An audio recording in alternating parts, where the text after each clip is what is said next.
You found it. Your home for the best content on your favorite team, the Fighting Tigers of LSU. Do us a favor. Subscribe to the channel. Leave your comments below.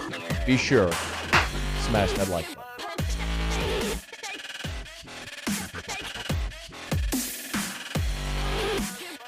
We got to see Derek Stingley work out today. So how much did he help himself with the workout today? Dude, huge. He's my number 2 overall player in this draft class. And it was almost like vindication for me because I said this guy, when he's healthy, is an absolutely elite talent. And I tweeted today that it's never left my mind that Derek Stingley was the best cornerback in the country at 18 years old. Like, that was an incredible feat. And not only to test as well as he did, 38.5-inch vertical, run 4.37 and 4.44 in his 2 40-yard dash attempts. The fact that he was 5 weeks removed from a Liz Frank surgery or being cleared for that Liz Frank surgery is huge. I think a lot of people expected him, hey, maybe he's not really 100%. He wasn't able to train. He looked effortless in that 40-yard dash video that I watched. I think he helped his draft stock out a ton. Probably will be the second corner off the board after Sauce Gardner, but me, someone as a draft analyst, it's not about how high you go. It's about how good of a pro you are, and I like Derek Stingley more than Sauce Gardner. Did I see you also? I was looking at your tweets earlier. Are you a Cordell Flott fan also? Love Cordell Flott. He's such a unique body type at like 6 foot and like 175 pounds, but his explosiveness, changing directions from the slot is outstanding. That's what you need at that position. You need to be able to be twitchy, and you're going to have separation when you're covering a slot receiver. How quickly can you close that window once the Hunter Renfrow or the Cole Beasley, makes his move inside out and gets open over the middle? I think Cordell Flott can really close that window in a hurry. He ran 4.40 today, 34-inch vertical. And I just think his film is really good. He's one of the more underrated cornerbacks in this class. There's the tweet was you quote tweeted Cordell Flott's 40 time, and you put hashtag draft crush. I love that. Yeah. Before you go, who else either helped themselves or hurt themselves today at LSU's Pro Day? Probably Glenn Logan helping himself, running that 4.99 in the 40-yard dash. I saw a tweet that drew some oohs and ahs from the scouts and the media there. LSU has a long history of really NFL-ready defensive tackles. Certainly Neil Farrell Jr. has more hype than Glenn Logan, but to just put that out there, 27.5-inch vertical is pretty good for a defensive tackle. That probably helped him maybe squeak into one of the last couple rounds of the draft. He is Chris Trapasso, CBS Sports draft analyst, always good enough to give us a couple of minutes of his time on what is a busy day and busy time, certainly. We appreciate it as always, man. Thanks. All the best. We'll talk soon. All right. Really appreciate it. Thanks. Derek Stingley Jr. did not run at the Combine or work out at the Combine. Today was LSU's Pro Day, and run Derek Stingley did. He clocked a 4.37 in the 40-yard dash. There were some unofficial times that had him as low as 4.34 today at LSU's Pro Day, running at the indoor football facility in front of a bevy of scouts and coaches and media alike.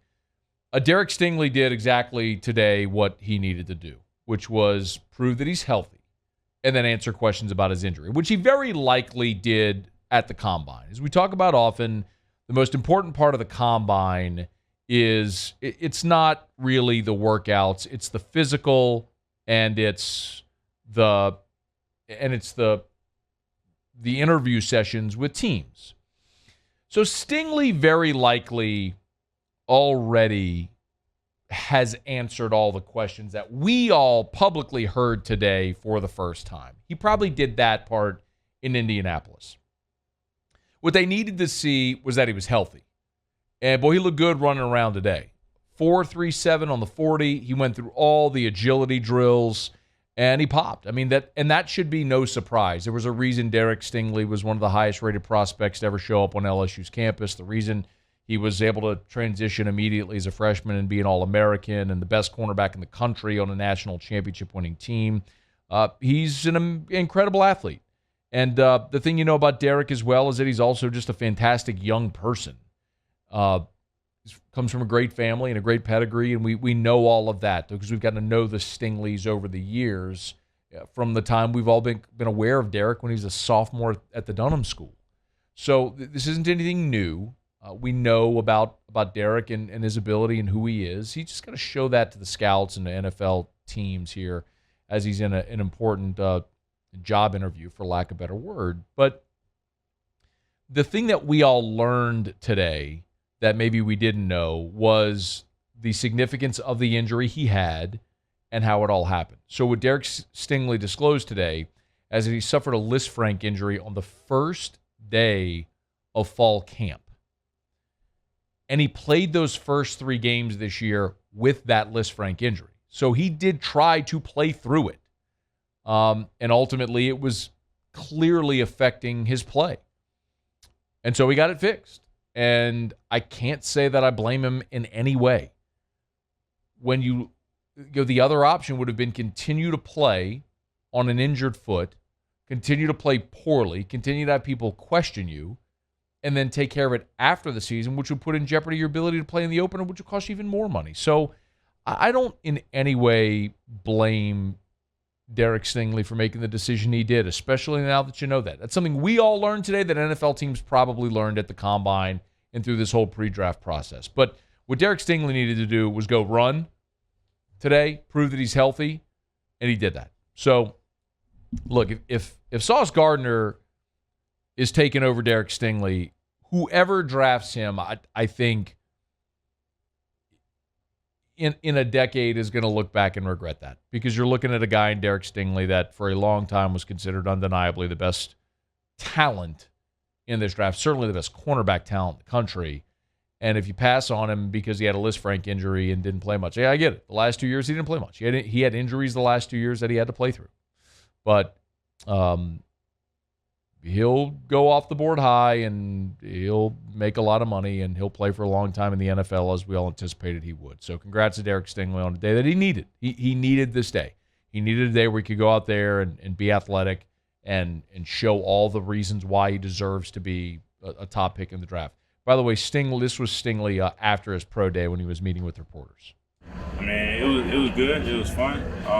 That's all the teams just wanted to see how I moved. And after I showed them that I'm still me, everything's gonna be good. It was a lot of work. I was rehabbing in Pensacola at Exos, and I had left and went to Exos in Dallas and rehabbing. Teams wanted to see that I'm still me, and you got to show that today, which is awesome. Hey, thanks so much for watching. Please leave your comments. I love to interact, and be sure to hit the red subscribe button below.